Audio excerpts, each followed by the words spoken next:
পশ্চিমবঙ্গ সরকারের যুব কল্যাণ ও ক্রীড়া দপ্তর আয়োজিত বামনগোলা ব্লক ও যুব কল্যাণ ও ক্রীড়া দপ্তর উদ্যোগে বিবেক চেতনা উৎসব 2021 অনুষ্ঠিত হয়ে গেল বামনগোলা ব্লক অফিস প্রাঙ্গণে। এদিন ব্লক প্রশাসনের পক্ষ থেকে সকালে প্রথমে ব্লক অফিস থেকে একটি র্যালি বের করা হয়, গোটা পাকুয়াহাট পরিক্রমা করে শেষে ব্লক অফিসে এসে বিবেকানন্দ প্রতিকৃতিতে পুষ্পস্তবক অর্পণ শ্রদ্ধা নিবেদন করেন ব্লক আধিকারিক সহ অন্যান্য বিশিষ্ট ব্যক্তিবর্গ।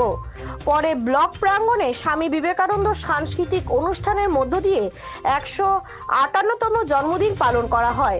এদিন সাংস্কৃতিক অনুষ্ঠানের আবৃত্তি, গান, কুইজ কম্পিটিশন, বসে আঁকো প্রতিযোগিতা সহ বিভিন্ন অনুষ্ঠানের মধ্য দিয়ে পালিত হয় স্বামী বিবেকানন্দর জন্মদিন।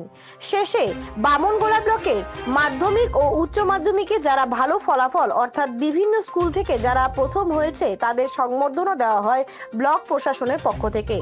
এদিনের এই কর্মসূচিতে উপস্থিত ছিলেন বামনগোলা ব্লকের বিডিও সঞ্জিত মণ্ডল মহাশয়, পাকুয়াহাট ফাঁড়ির পুলিশ আধিকারিক অজয় চৌধুরী, বন ও ভূমি কর্মাধ্যক্ষ পিঙ্কি সরকার মাহাতো সহ অন্যান্য বিশিষ্ট ব্যক্তিবর্গরা।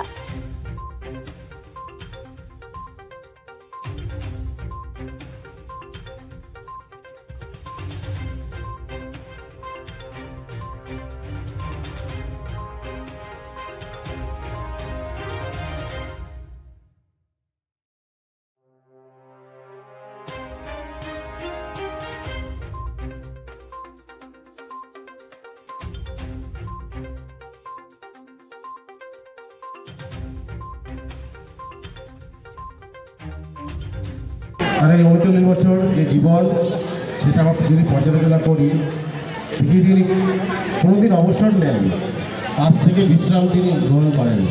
দেশ বিদেশ ঘুরে বেরিয়েছেন ভারত মাতার সম্মান উদ্ধার করার জন্য, এবং তার যে শিক্ষা, তার যে অনুপ্রেরণা, তার যে আদর্শ, সেটা প্রচুর যুবক যুবতী তাদের জীবনকে বাঁচিয়ে পড়ে স্বাধীনতা সংগ্রামে ঝাঁপিয়ে পড়েছিলেন, এবং তার ফলে আমরা বিদেশের শাসনের হাত থেকে মুক্তি পেয়েছিলাম। আজকে আমরা স্বাধীন হয়েছি, স্বাধীন দেশের নাগরিক। স্বামীজির কিছু কিছু আদর্শ হয়তো বাস্তবিত হয়েছে, কিছু এখনও অপূর্ণ রয়ে গেছে।